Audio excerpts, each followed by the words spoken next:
शिक्षक शिक्षा YouTube channel में आप सभी का एक बार फिर से बहुत बहुत स्वागत है।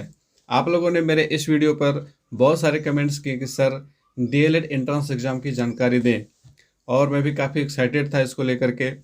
और मेरा मानना ये भी है कि डीएलएड में एडमिशन एंट्रेंस एग्ज़ाम के आधार पर ही होना चाहिए, क्योंकि यही असली माध्यम है जिसके द्वारा सिलेक्टेड कैंडिडेट्स आते हैं आपके डीएलएड के अंदर।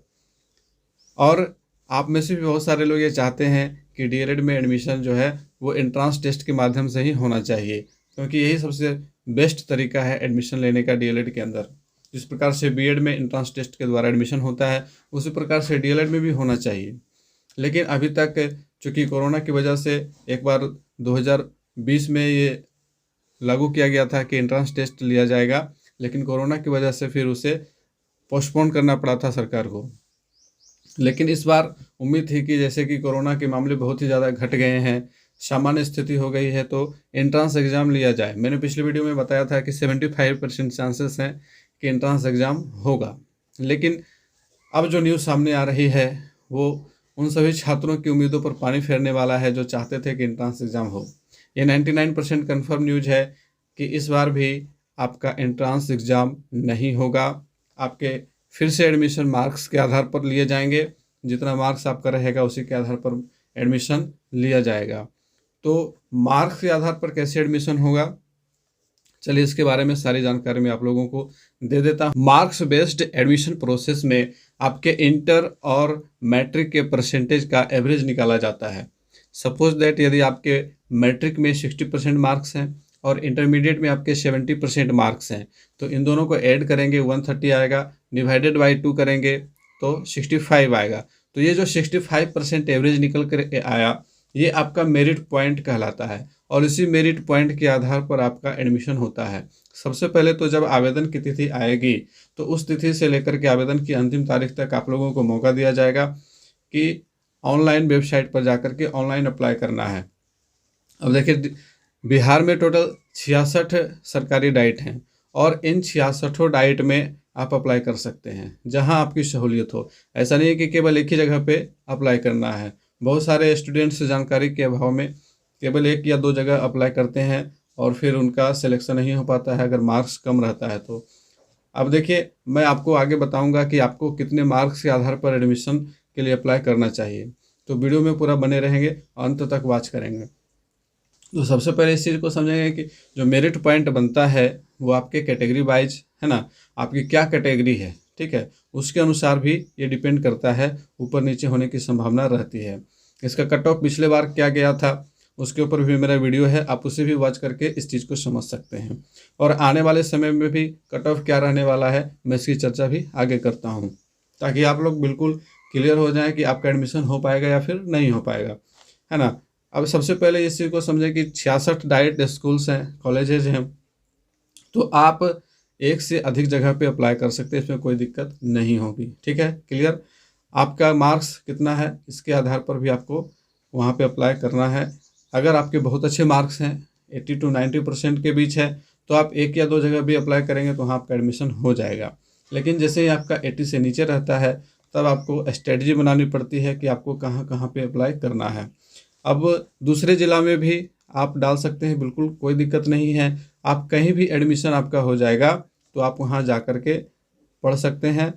और अभी ऑनलाइन पढ़ाई ज़्यादा चल रही है कोरोना काल में, तो ऑनलाइन पढ़ाई तो आप घर से भी कर सकते हैं। वैसे बहुत सारे डाइट्स के अंदर आपको हॉस्टल की सुविधा मिल जाती है, तो वहाँ भी आप आराम से पढ़ सकते हैं। और वैसे भी ये शिक्षक प्रशिक्षण कोर्स है, तो इसमें तो आपको पढ़ना ही होगा। 85% की उपस्थिति होनी होती है, तो वो सारा मैनेज हो जाता है कॉलेज में जाने के बाद आपका, ठीक है। तो मैं अब चर्चा करूँगा आइडियल मेरिट पॉइंट की।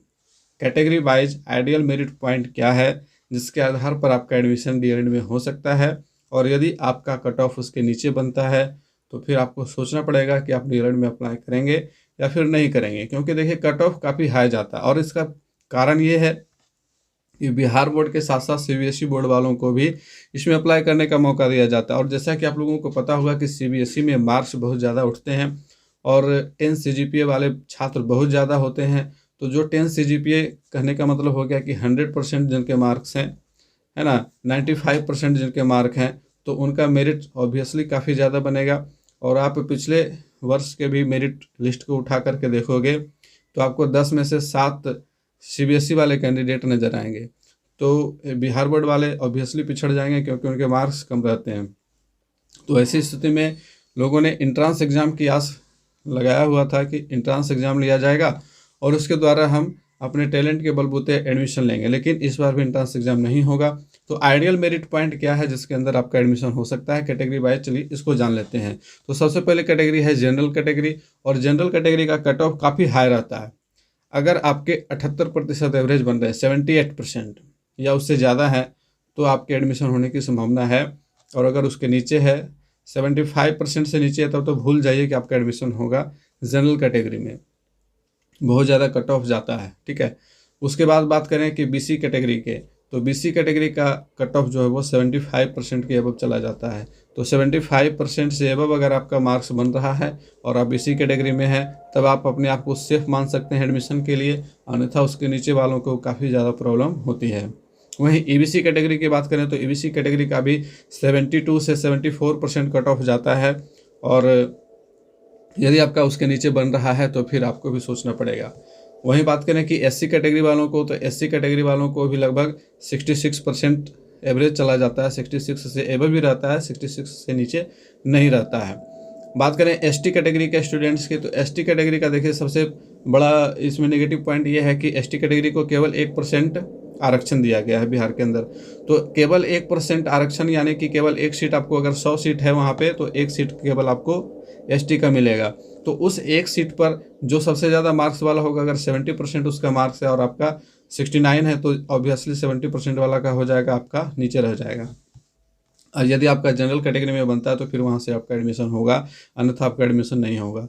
तो ये डिपेंड करता है कि आपके डाइट में जो स्टूडेंट अप्लाई किए हैं उसमें ST कैटेगरी के कितने स्टूडेंट्स ने अप्लाई किया है और उनमें से किसके सबसे ज़्यादा मार्क्स हैं, ठीक है। तो इसका एवरेज मैं 70% लेकर के चलता हूँ कि अगर 70% एवरेज वाला ST कैटेगरी का स्टूडेंट डाल देता है तो फिर उसका एडमिशन होने की संभावना रहती है, उसके नीचे वालों को प्रॉब्लम हो सकती है। तो और EWS की बात करें तो EWS में भी 75% से एबव चला जाता है कट ऑफ। तो ये सारे आइडियल कट ऑफ लिस्ट हैं जिसके अनुसार आपको एडमिशन के लिए अप्लाई करना चाहिए या फिर नहीं करना चाहिए। देखिए सबसे बड़ी बात यह है कि यदि आपका 60% है या 60% से नीचे एवरेज बन रहा है, तब तो आप भूल जाइए सरकारी कॉलेज को। आप DLED करना ही चाहते हैं तो आपके पास दूसरा ऑप्शन है कि आप प्राइवेट कॉलेज से अप्लाई करें और प्राइवेट कॉलेज में आप एडमिशन ले लें। प्राइवेट कॉलेज में अप्लाई नहीं करना पड़ता है, वहाँ डायरेक्ट एडमिशन हो जाता है ना। केवल आपको वहाँ पे फीस बहुत ज़्यादा लगता है और फीस के कारण ही बहुत सारे लोग प्राइवेट में एडमिशन नहीं कराना चाहते हैं या नहीं करा पाते हैं क्योंकि उनकी आर्थिक स्थिति अच्छी नहीं रहती है। तो ये सारा क्राइटेरिया है DLED में एडमिशन करवाने को लेकर के। उम्मीद है कि आप लोगों को इस वीडियो के इन्फॉर्मेशन से बहुत कुछ समझ में आया होगा। और यदि आप एंट्रेंस एग्ज़ाम के लिए फाइट करना चाहते हैं कि सरकार एंट्रेंस एग्ज़ाम ले, तो आप हमसे जुड़ें, हमारे टेलीग्राम चैनल से जुड़ें और एक डेट फिक्स करके हम लोग ट्विटर पे कैंपेन चला सकते हैं, we want DLED entrance exam, ठीक है। तो यदि आप चाहते हैं कि आपके लिए मैं पहल करूं तो आप हमसे जुड़िए और हमें लगातार कमेंट कीजिए ताकि मैं आपके लिए आवाज़ उठाऊं। और एकजुट होकर के यदि किया जाए तो एक डेट निर्धारित करके अगर किया जाएगा तो हो सकता है कि सरकार इसके ऊपर कुछ एक्शन ले और DLED का एंट्रेंस एग्ज़ाम आयोजित करें। तो यदि आप चाहते हैं कि हमसे जुड़ें तो हमें कमेंट ज़रूर करें, हमारे टेलीग्राम चैनल से ज़्यादा संख्या में जुड़ें ताकि हम बहुत ही जल्दी इसके ऊपर कैंपेन चला सकें। तो मिलते हैं फिर से एक नई इन्फॉर्मेशन के साथ अगले वीडियो में, तब तक के लिए गुड बाय, टेक केयर।